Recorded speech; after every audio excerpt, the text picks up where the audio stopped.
we are sitting with Paulo Palma. Ciao, Paulo. Thank you for meeting with us.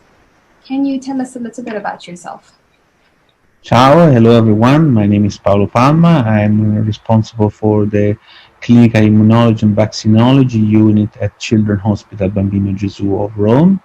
And have been collaborating with Penta since many years nowadays in the field of pediatric HIV and particularly in the search of novel therapeutic strategies towards HIV remissions in children infected with HIV. Okay. In less than 1 year since COVID-19 outbreak, we have seen a series of vaccinations developed against the SARS-CoV-2 virus. And it's been said that we owe these vaccinations to the research and development that has been put into studying HIV. So how is it that we still do not have a vaccination against HIV?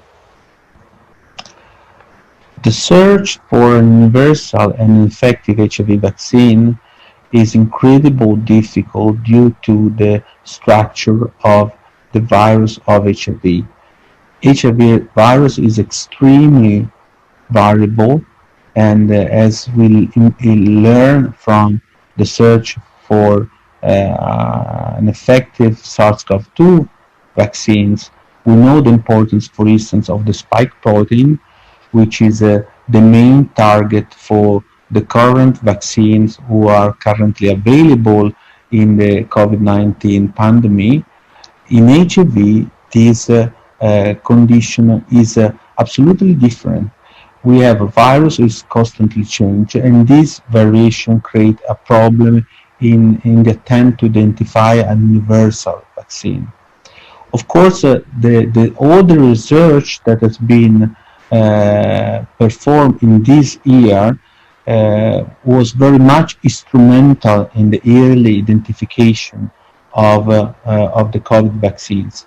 For instance, the HIV trial that I'm currently leading together with Mel and Rob is based on a DNA HIV vaccine, which, let's say, I would say the causing of the mRNA vaccine. So, in other words, all the attempts that have been done in the search of evaluating correlates of protection and in the attempt to identify vaccine candidates for HIV allow a nearly identification of a vaccine candidate for other viruses.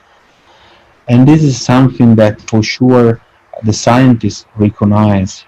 Of course, we still need to transfer the technology that now, for instance, is coming from this new mRNA vaccine into the field of HIV. But at the same time, the biology of the virus is very much different compared to SARS-CoV-2. And this is the reason why we still do not have an HIV vaccine who is effective for this patient. Great. So then, with the growing availability of effective and safe treatments for HIV, is it still necessary to develop a vaccine against HIV? Absolutely. Advance in treatment in terms of availability of new and increasingly efficacious antiretroviral agents have encouraged the optimistic idea that a cure of HIV infection is possible by reducing the HIV reservoir to a level that could maintain HIV remission after treatment discontinuation. However, the cases of remission, both in the so-called Mississippi child as well as the Visconti cohort, illustrate that only a very small minority of pediatric patients achieve prolonged viral control after treatment interruption without early heart as a single interventional strategy.